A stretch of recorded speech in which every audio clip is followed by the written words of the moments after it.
ভাইয়া, কি বোন, হঠাৎ করে চলে আসলি যে? আমার হাজবেন্ডের সাথে আমার ঝগড়া হয়েছে, এখন থেকে আমি তোমাদের বাসায় থাকবো।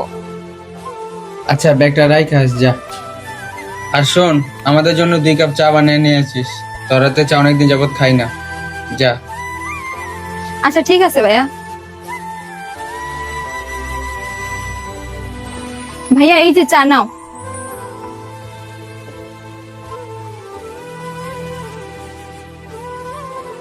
চাটা আসলে অনেক মজা তো। শুধু চা মজা, আমার বোনের হাতের রান্না অনেক মজা। হুম, সত্যি? তাহলে আজকে ওনার হাতে রান্না খেতে হয়তো। আচ্ছা, রান্না খাইবো ওনার হাতে?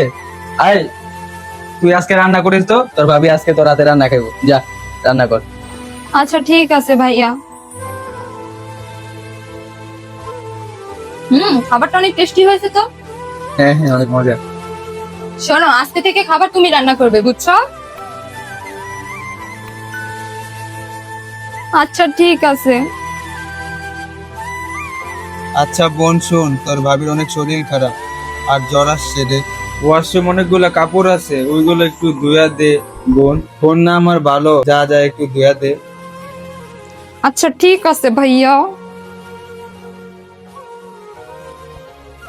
আরে তুমি ঝাড়ু দিতেছো? বোন কই? এই বোন, জি ভাইয়া। কই গেলি? এনে তুই ঝাড়ু দে। ভাইয়া, হ্যালো, শোনো, স্বামী স্ত্রীর মধ্যে ছোটখাটো ঝগড়া হয়েই থাকে, তাই বলে কি আমি ভাইয়ের বাসায় থাকবো? আমি এক্ষুনি তোমার কাছে চলে যাচ্ছি, আমি আর থাকবো না এখানে। হ্যালো ভাইয়া, আপনার বোনকে একটু বোঝান। ছোটখাটো বিষয় নাই, কিছু হলে ঝামেলা হইলেই বাবার বাড়ি চলে যায়। আচ্ছা ঠিক আছে, আমি দেখতেছি। শোনো, কারো বোন আর কারো মেয়ে যদি শ্বশুর বাড়ি থেকে ঝগড়া চলে আসে, তাহলে তাদের প্রশ্রয় দিতে নাই, বুঝছো? এরকম করা উচিত, তাহলে তারা তার শ্বশুর বাড়ি চলে যায়।